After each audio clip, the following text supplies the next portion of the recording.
Boys and girls, moms and dads, welcome back to Pin to Pin, the Volleyball Podcast. I'm your host, Ryan Tolman. Beside me here to my right is Danger Will Robinson. And we've got our producer behind the screen over there, Noah Cotterman. Let's get this show rolling. We are back. You were back. High We're five. back. Yep, there it is. That's a third high five of Many to come. Many to come. Today is January 1, 2022. Yeah, crazy. We are turning the calendar over. It's been a while since we recorded our last podcast. Busy times. School ended for me. We were busy doing that, and then we were traveling. Boys regionals. Then we went to SoCal Cup, and then we went to COVID. Yeah, Will got quarantined for a little bit, like every other person. Noah was living on the west side, and so we finally got to kind of meet up. But we're excited to be here and recording another episode. Glad to be back.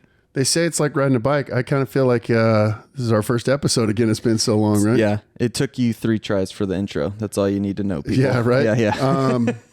Here's a question for you, Noah. What's your New Year's resolution? Oh God, we're doing that. Oh, You have you're just gonna put me on just spot. right on like the that. spot. That's how we know it's organic. Yeah, I don't think I've thought of one, honestly. Yeah, neither have I. I just thought maybe you had. Already procrastinating. Yeah, to for do sure. less procrastinating. There it is. There it is. Will, you got one? I don't believe in resolutions. Okay, neither do I. I actually have never done them. Yeah. Glad we're on this. That's amazing. We didn't talk about this, people. No, we don't believe in them, I guess. I actually am. I'm resolving to have more resolve. Well, your family said to be nicer. Yeah, Does that mean Lily wants me to be nicer. I just am sarcastic with her. She's a get over 14-year-old girl. She needs me to be nicer. Get over it, Lily. I think I'm going to try to have more resolve this year. Can you give me an example? Less quit. Less like, because Mamba mentality. Stuff happens, right? Like you get, oh man, like stuff's hard right now. Like life's hard, or So like more perseverance. yeah, maybe a little bit of that. Just Okay. Just less kind of negative talk when stuff gets tough. Like, hey, it is what it is. Mm-hmm. More resolve to just keep plugging away, working towards a goal that we have. Laugh at your whatever pain. that is. Maybe a little bit of that. Laughter's good. My that wildfire that went through Boulder. Yeah. My family lost my cousin lost her house, and they laughed at it because that's all you can do. That's literally all you can do. It was They had 10 minutes to leave their crap. Oh, that sucks. But they are laughing about it. They're posting it on social media, like, "Look at our house. It's what a life it had." R.I.P. Like it's all you can do. Dude, yeah. Well, at that point, there's not. Yeah. No, it's like the old saying, "Cry over spilled milk." Yeah, It's tough. Hopefully, it's almond milk. Yeah. Depends on if you're lactose or not. So what's on this episode today, Ryan So Tolman? last episode, we talked about, just kind of introducing kids to volleyball, right? You got an athlete, we talked about the benefits of playing volleyball and some other sports, stuff like that. And then we talked about kind of where to get them started, YMCA, things like that. Today, we're going to talk about something that I think the three of us are pretty well versed at. And that's the club volleyball world and the prep volleyball world. And, we're going to kind of analyze club volleyball to the point where, like, where do you find it? What's the difference between clubs? What are you looking for? Stuff like that. And then just kind of juxtapose that with the high school stuff. Cause I think a lot of people get those two things not necessarily mixed up, right? Cause they're different seasons or whatever, but they almost feel synonymous, but they're very different. Yes. Very different. So we're going to talk maybe a little bit about that and hopefully help some people navigate what that looks like. I don't know. This episode's probably more for moms and dads than boys and girls. But knowledge is power. Yeah. So hopefully we say some things today that will help you along the way a little bit, give you an idea kind of what to expect in the volleyball world. When it comes to club, let's start there. I think the biggest question that I get from people who are looking is, well, aren't they all the same? Aren't all clubs, I mean, they kind of all offer the same thing, don't they? No, because every club has their own culture. Every club has their own philosophies. Every club. So Yeah. I think we throw that word around a lot. Which one? Culture. Yep, we do. It's a buzzword in the coaching and team world. And yeah. What is it? How you do What things. does it mean? How you do things. Okay, how you do things is your culture. Yes. That's how we've always defined it. Right. how we do it, how we, like Your you say, approach to, like you break your ankle, like that your culture is going to define how you act, like the resolve, right? right. Show Yeah. up to practice, be supportive of your teammates. What whatever. do we care about? If you're late, I think I like that more than what we do, what we care about. yeah, value. Well, that's going to be like your core values Yeah. that are in your culture. Right. So since we're at Aspire, what would you say our culture is? I mean, what do we care about? I know what I care about. You go first. Boys and You're girls, the director. I know, right? From the director point of view on the boys' side, Yeah. speak so So- you can tell people what you want. So the things that matter to me as a volleyball director, boys Yeah. and girls, very different. We've talked a little bit about that before. For me, the things that matter the most are that the boys that enter our club feel comfortable there, they feel safe, and that it's a place. And I steal this quote from Karch Karai. It's a place of becoming, not a place of being. Okay, I think it's really that's important. a good one. I haven't heard that one. I want our boys to grow, to learn, right? And then to feel ownership of where they are, right? When they walk through the door, I want them to feel like, oh, I'm home. I'm at my place. You know what I mean? Yeah. It's kind of, that's kind of the thought that I have. And then when you do things the right way, I think the winning happens. And you know, the winning doesn't matter. If you like It shouldn't, right? It's almost like a bonus, Right. Because if this is what we signed up for and we don't get our wins, we're okay with it because this is what we signed up for. we're pumping out really cool Humans, dude. human beings. Yeah. They learn how to be men in our program. And they will all come back in the gym and they will be so honest about what they were. Mentors. to Landon others. Fuller is the one that comes to mind every time. Yeah. How old is he now, Noah? You coach him. Junior in So is he college. 21 now or is he 20? I think he's still 20. Almost 21. That guy started volleyball 4 years ago, correct? He started as a sophomore. year. That dude in 4 years has changed so much. Yeah, like the amount of growth that man has had. Right. And I think a lot of them are that way. Yeah. I look at my own boys and they entered our gym as little boys and they're leaving as men. And I think that for me, that's the most important part. You know, when I'm looking for coaches and stuff and we're trying to staff our teams, I'm looking for guys and gals who know volleyball, obviously, but who are just really good people on top of it. I need you to mentor these kids.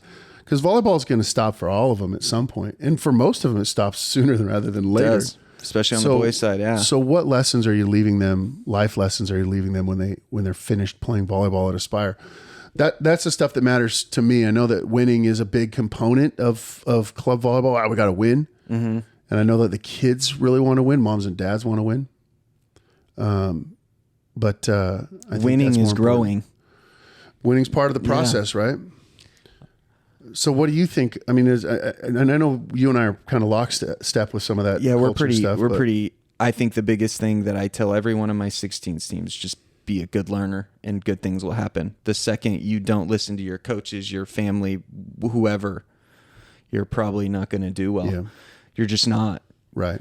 And that, once again, I'll bring it like Landon. That was the one when he just started learning from everyone and not feeling like it was an attack on him. Yeah. He'll even tell you that. Yeah, Dax, my son Dax, same way. It's like, no, we're not attacking you, dude. Yeah. Like everything's fine. Right. We're just trying to make you better. Right, and when the kid understands that, the athlete understands that, they grow so much more. So I would say philosophically, I care the most about like the learning. Because if you're just a really good learner and you don't like being bad, I like you.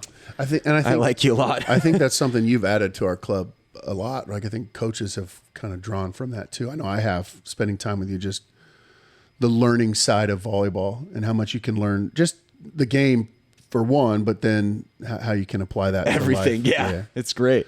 So how do you here's the part. Okay, cool. I need culture, right? I need my kid to be in a good environment. Yeah. And then how do you know that environment? Right? How do you find it? Yeah. It's hard. I think you go to as many open houses, open gyms to see if you can identify the culture and the philosophical reasons like the coaches are doing things.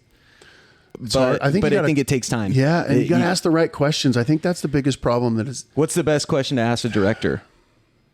Like, not a bad question, because we get bad questions. Well, we do. yeah. I mean, listen, as a director, I would love it if people asked me how I selected my coaches. That's a great one. I don't know that people ask that question. I've never been asked that question. No. Right? Like, how did you pick the coaches that are coaching my Why her? 15 Why team him? Yeah. or, whatever, the 16 team?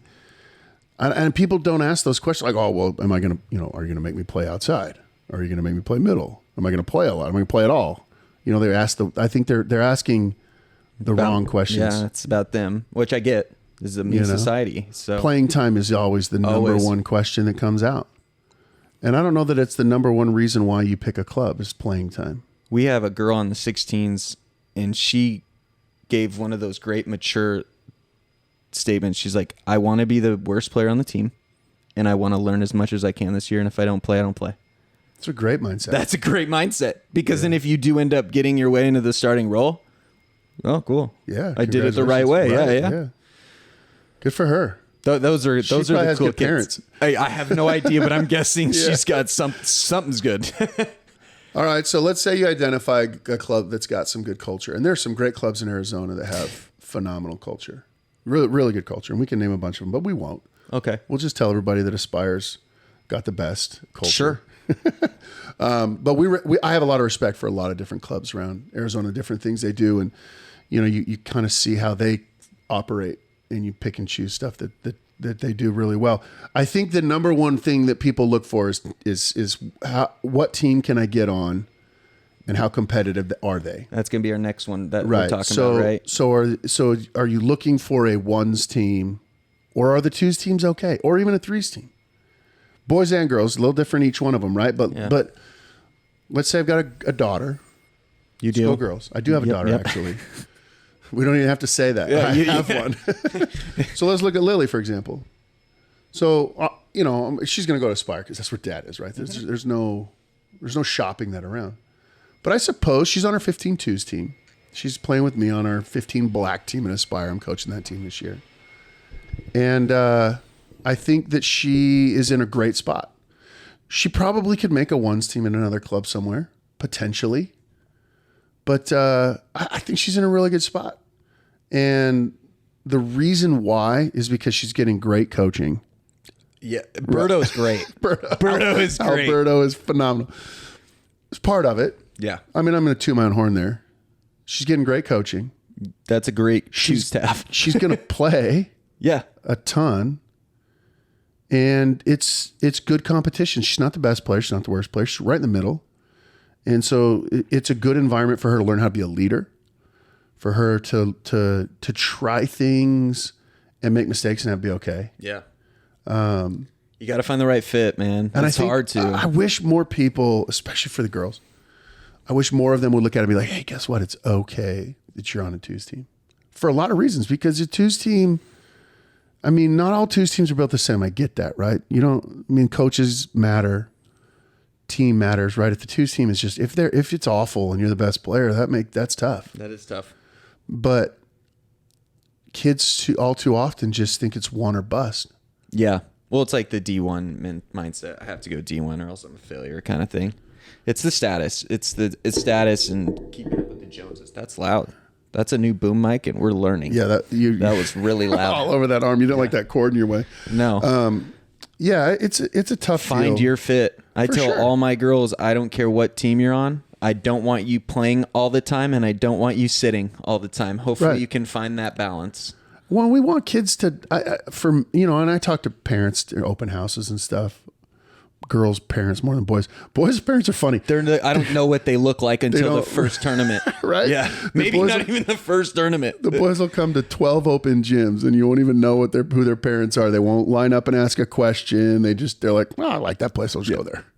That's where my friends are. Okay. I guess you're going to Aspire. My high school coach is there or whatever, right? It's pretty funny. Yeah. You don't get a lot of I'm going to maybe try some other clubs. Like, well, this is where I'm going. This is it. But so the girls, they pick and choose based on level of team. I think it's a status thing, yeah. Yeah, and it's not based on development, and it's not based on. It's not all the time. Yeah. It's really sad. How do you fix it? I don't know. I think that's a bigger problem than volleyball. I think that's. It's a lot of money to play club volleyball. It is A lot of money. I don't pay it. Thank goodness. You are in the right position. Yeah. Well, I'm in the position for a lot of reasons. Yeah. And number one is I don't want to pay for it. I get it. Right. But if you're paying for something, like, I don't know what the best analogy is here. Like, if you're going to pay for, I went golfing today, by the way. I'm so surprised. Yeah, right. It was windy. It was brutal wind. You go by yourself. No, I went with Fred and Mike and Jeff. Who won? I did. Who got second? Everyone has to know this stuff. Come on, man. Know. Please tell me Fred did you got happen fourth. to pay for Fred's golf so he can? No, I did not pay for Fred's golf this time. But talked anyway, about that. so I went golfing today, and I you pay money to play golf, and then wintertime in Arizona, it's expensive, right? So if I pay money to play golf, I have a certain expectation of what that round of golf is going to give me, right? I'm going to pay for a cart. I'm going to have, a reasonable expectation that the grass is there, hopefully green, right? That the greens are smooth and I can putt, and that the cart girl drives around a couple of times, and if we're thirsty or hungry, like, there's reasonable expectations of what I get when I pay for that round. Well, when you pay for club volleyball, there has to be reasonable expectations to what you get to pay. You don't want to have the unknown. Yeah, I go buy a car. There's a reasonable expectation that the money I put into this car is going to, the car's going to not break, and it's going to get me where I need to go. We could come up with a ton of different analogies. So then how do you know what that is? So, but what are parents looking for? What is their reasonable expectation for paying $6,000 for their kid to play club volleyball? And that's low. Probably a scholarship is going to be number one, I think. Okay, that's the end, right? But each season... well, let's just break it down. Like, each season, all I'm looking for right now is Lily's, like, we're back to Lily, right? Her freshman 15's year of club volleyball. The reasonable expectation for me as I pay for it, what is it? I mean, obviously, everybody's probably got something different, but what is it? For you, to get her ready to play at the next level in high school is probably the correct mindset. Because club is the stepping stone for your high school to get you up to a higher level. Right. So he's talking out of the side of his mic. He's like this. Well, I want to see you.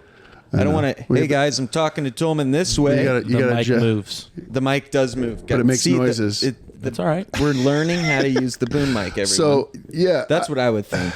Kind of just the growth per year, and hopefully. But that's But that's for me. For me, that's my reasonable expectation. I want my daughter to learn, grow, develop, be ready to play JV volleyball at Perry High School next year. Yeah. Right. I don't think that's a reasonable. I don't think that's the expectation of every mom and dad. And I think that's why when you do the open houses, they need to be honest with you what they want out of it, and then you hear what the kid wants out of it, and hopefully it matches up. Well, because you end up getting parents who are like, "Oh, we lost. Oh no, so mad that we lost." Being out on day one at a qualifier, yeah, that's hot. Never done that before. Colorado. When I was at the Final Four, I met that coach that we coached again in that death pool with her daughter. Remember she was gnarly. She was gnarly, and she was like, "That is the gnarliest pool I've ever been in." And she felt bad for us. That was the match when I chucked my notebook and got a red card. Yep. I can't even remember the lady. I totally remember the Southern Belle. Right? The bump. She's got to bump it. The huge bump it. I got nothing, dude. Biggest bump it. I remember. The ref. Oh yeah. So I think that's where the disconnect happens when people are looking for clubs. They have this expectation that they need to win. They want to win. Oh my gosh, we have to win to validate who we are spending all of this money. Instead of looking at it, my daughter has improved, right? Like where she was on tryout day to where she is now. Like, oh my gosh, look how much better she's gotten. Yeah. Isn't that the reasonable expectation for spending $6,000 to play club volleyball? I think it makes, I tell this to every team. I'd say, you guys as athletes, you guys are going to have a great life. Athletes turn out to be awesome humans. Because most of the time. But all these parents were athletes, dude? No. Oh, not my parents. A lot of these parents of these kids were athletes. At Aspire, yeah, you're right. So what happened to them? No offense, parents. I don't know. And not all you parents are bad. they're great parents. I don't want anybody to think that, oh my gosh, these, we're painting them all into this one picture. I think it's important though for us to say how we feel as coaches about the worst part of our job is dealing with the parents, because usually they're not telling us what they expect. Right. And that open line of communication is so good. Like, this is what I want. Like, Sean Miller is one of my favorite parents. Yeah. He is so right. This, and he will tell you, this is what I want for my kid. Well, and he doesn't flip flop. No, this is what I want. And we can lose a tough game. It's okay. He's going to stick to what he said. Yeah. Right. Yeah. I think I wish that we shout out, Sean. Maybe, I like you. Yeah. Right. Maybe we should have a parent seminar. I'm all for it. Because you get these parents who they're like, oh, I just want my kid to play.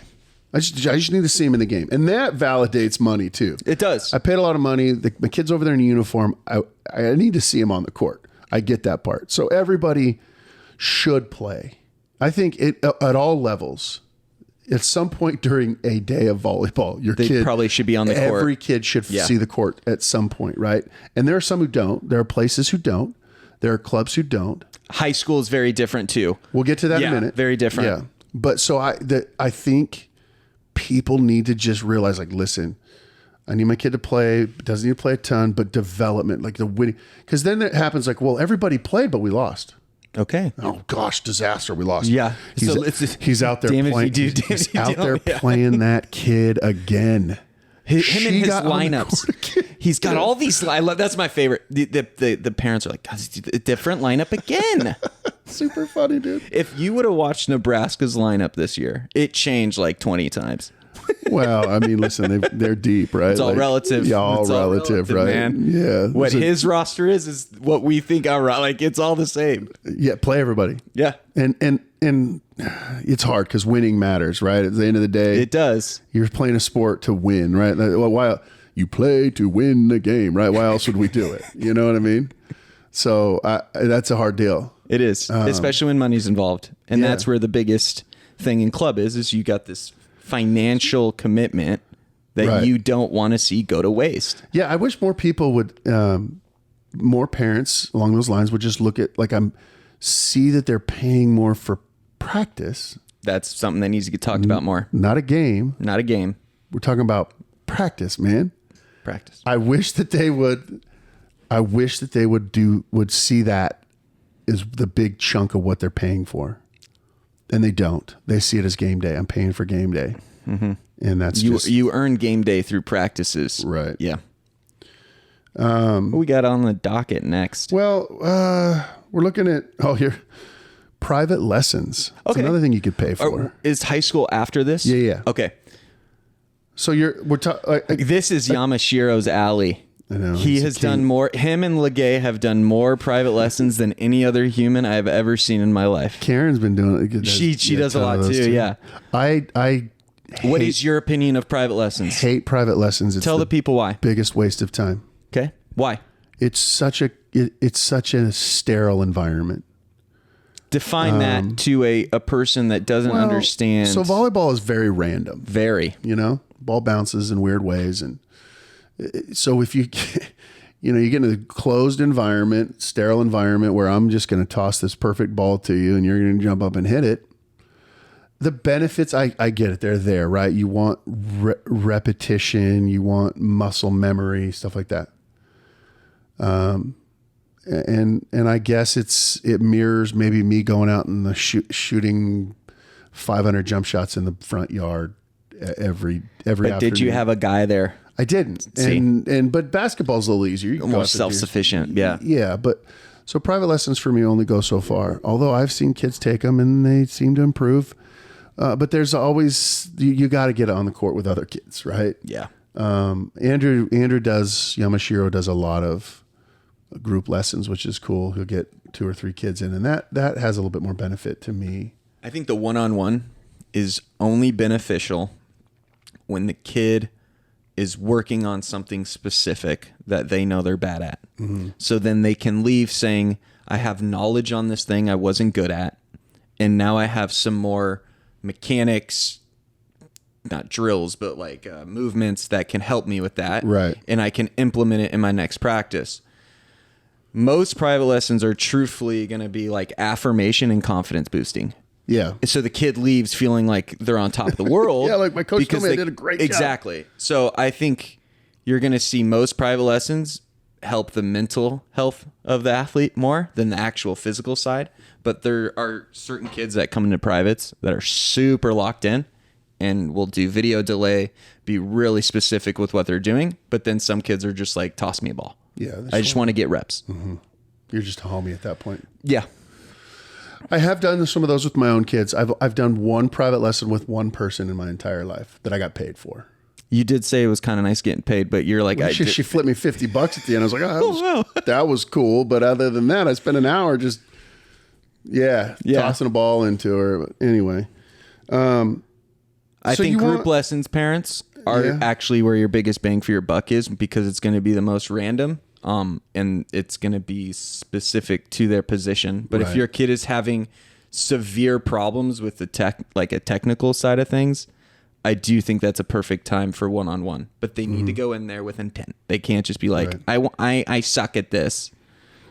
So serve at me 100 times. I'm going to be better. All right. So let's finish up. We got a few more minutes left. Let's finish up talking about the difference between club and high school volleyball. You can't necessarily pick your high school, although nowadays, if you're not picking your high school, you're not doing it right. The transfer portal is real in high school too, right? Yeah. Kids going all over the place, picking their school before they get there these days. Yes, especially in athletics. Yeah. Good luck with that. If you don't want to go to your neighborhood school, you're gonna pick your school. Fine, more power to you. So you're there, right? I think the biggest disconnect is that people look at high school volleyball as the same as club. That my kid's gonna play. Because it's high school and it feels more family oriented. It feels more team oriented. Like, we're together every day as opposed to a couple days a week. And go to school together. We see each other in the hallways. Yeah. You can build a program more so than you just a team at the club level. So I think people show up and they sit down and they're like, this is it. All right, here goes my kid's out there, or going to be out there, or hopefully out there. And here we go. This is going to be great. And then their kid doesn't play. Correct. And I learned something. We talk about Fred Mann, bringing him back around. Great quote. I learned something from Fred Mann a few years ago when I started coaching with him. And this applies so much at all levels, really, at the club and high school. But, he's talking to the parents. He says, you need to be careful up in the stands because your friends will lie to you. And they do, right? Mm-hmm. People don't want to be rude. So it's like, why is your kid not playing? No, the coach hates him. Yeah. He favoritism. Play. Why is he? I mean, of course, he's so much better than that other kid. You see the groups of parents. Yeah. It's you can literally see it as we're coaching in a live match. It's hilarious. And they don't tend to hide their emotions or their facial expressions. Why would they? But high school volleyball, I love high school volleyball. I do too, because we don't have to play anyone. Because ever. Like we don't. Yeah, right. Now is Chandler a pay to play? Yeah, but it's like it's $50. Okay, that's because Mace is not, but I think even $50 in Mace would be fine. I think the place is like Higley, $150. Do you know? I don't know off the top of my head. There is a fee at Higley. That was the biggest one I was associated with. So there is that, but that fee goes to what? Coaches' stipends. It goes to like equipment, and it goes to ref pay. It does not go to playing. Right. So that's where you have to make sure the parents know. You don't have varsity. You do not get to play. I think freshmen you do, and I think that's the best. I honestly think that's the best part about high school sports. I know that sounds weird because everybody wants to see their kid there.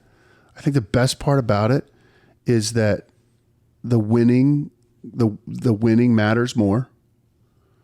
And you don't have to play everybody, and the lessons that are learned from that are incredible.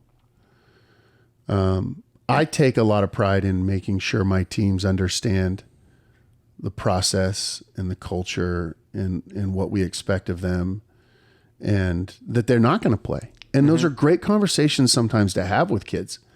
I think a lot of coaches are going to shy away. Clarity, dude. They're going to shy away from hard conversations where you make a kid cry because You tell them what their role actually is, and that's hard. Right. Welcome to life. Yeah. By the way, that I totally agree. That's when the kid's going to grow up the most and become maybe an adult while in high school. Like I've seen some kids grow up really young because you tell them, no. Yeah. Rachel Martinez in Colorado, she grew up that first day because she just didn't know. She was educated so much on playing time. Remember that? Like kids can just grow up so fast. Right. Like, oh. I get it. Mm-hmm. I get something now. Yeah. In high school, I think high school is the best place to do it. Unfortunately, this is the unfortunate part. The transfer stuff it happens. So you get kids just running from. Do you know who Terry Pettit is? Adversity. Okay, so he was the coach for Nebraska before John Cook, and he said that transfers. How long ago was that? I mean, I think they've only had like 2 coaches. Yeah, fact check us. This is John Cook's like 26. Yeah. No, but Terry Pettit laid the foundation, right? Okay. And Terry Pettit said transfers are the scariest thing back then. Yeah. But now it's such a norm that cultures like the college culture, it's just like so much more accepting. But back then, I think he said he only took 2 transfers ever. It'd be hard.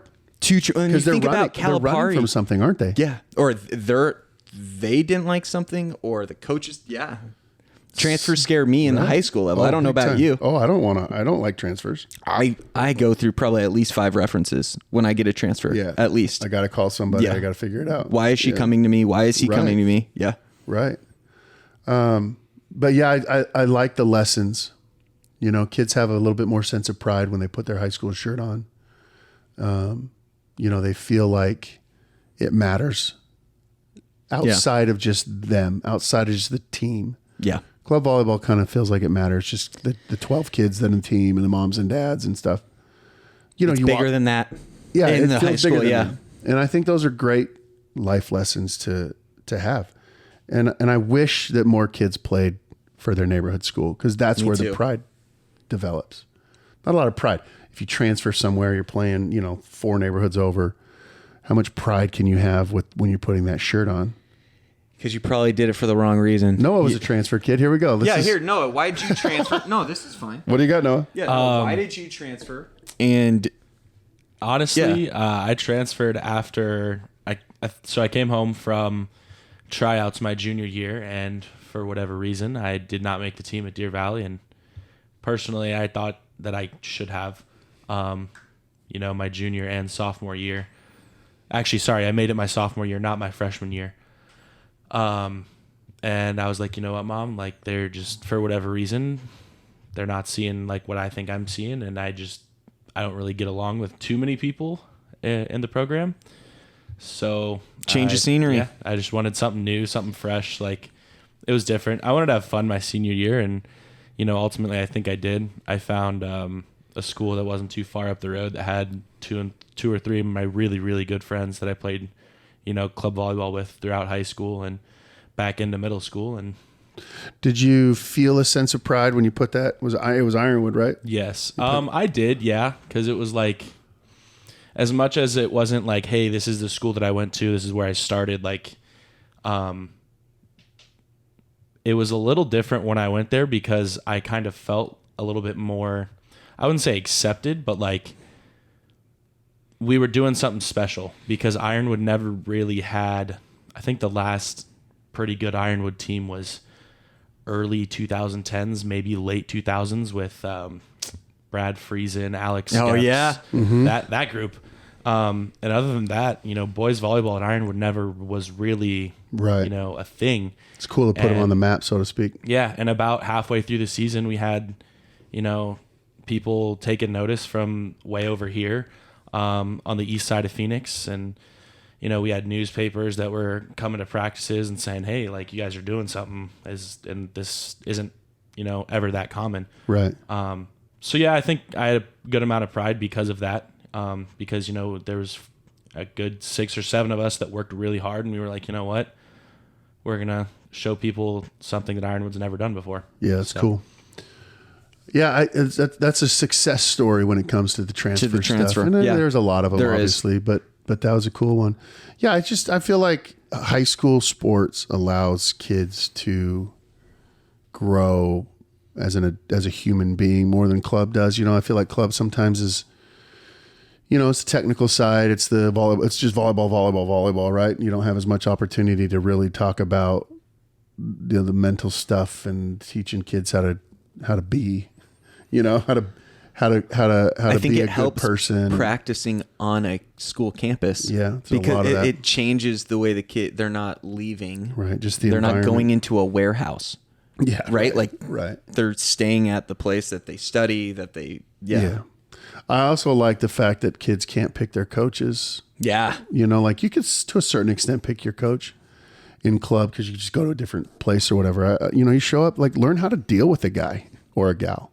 Learn how to meld personalities and stuff together, and how to deal with somebody that you might not get along with. Those are huge lessons to have, because it's going to happen, right? Moving forward, and when you get to college, that stuff's going to happen, right? We have conflict. Yeah. It is what it is. Part of the reason I think we're good at it is because we've played sports. But you look at, like my son Dax, he's playing at Benedictine, and he's learning really quick how to deal with somebody that he doesn't see eye to eye with all the time. And that's a welcome. Yeah. That's great because for him. He played for Dad a lot. He did. And if you didn't see eye to eye with Dad, the conversation was different than if you don't see eye to eye with a coach, right? Very different. He's grown up. He's going to grow up a ton. As much as he might not like it right now. It's hard. Looking back, dude, 5 years from now, he's going to be like, that was good for me. No, it's hard when you're in the thick of it. It can be hard. Part of the process. So anyway, we're going to wrap it up. That was a good one. Yeah. I enjoyed that a lot. That was a good conversation. Hopefully, you viewers out there. Sorry for the break. It was not intentional. We'll try to get back on track here. And the holidays kind of. We'll see you guys real soon. So hit that subscribe button, the like button. Send us a comment if you have any. Mail us a check, donation. Donations are awesome. We have to pay for subscriptions. Yeah. Because we're going to get it. We're going to tell the people about Spot. We have a lot of questions about that, Noah. So tell people what we need to get that to happen. So pretty much Spotify, Apple Podcasts, they have like a recurring membership fee if you upload podcasts using their services. So something we're looking to get kind of rolling here probably within the next week or so. It's coming very soon. So it'll be here soon. It'll be easier for you guys. I know it's not easy listening to YouTube in your car, so we're working on it. Well, spread the word, share the podcast with others, and we appreciate you. Yeah, thanks. We know you're out there. Thanhanks for watching. Right now, we did some analytics. Should we let them in on the analytics? Yeah. We did some analytics. It was 8 minutes is the average viewer, so you probably didn't get this far. But if you did, you're a real one, and we're thankful for that. And we will see you guys very soon. Thank you very much. Peace. Later.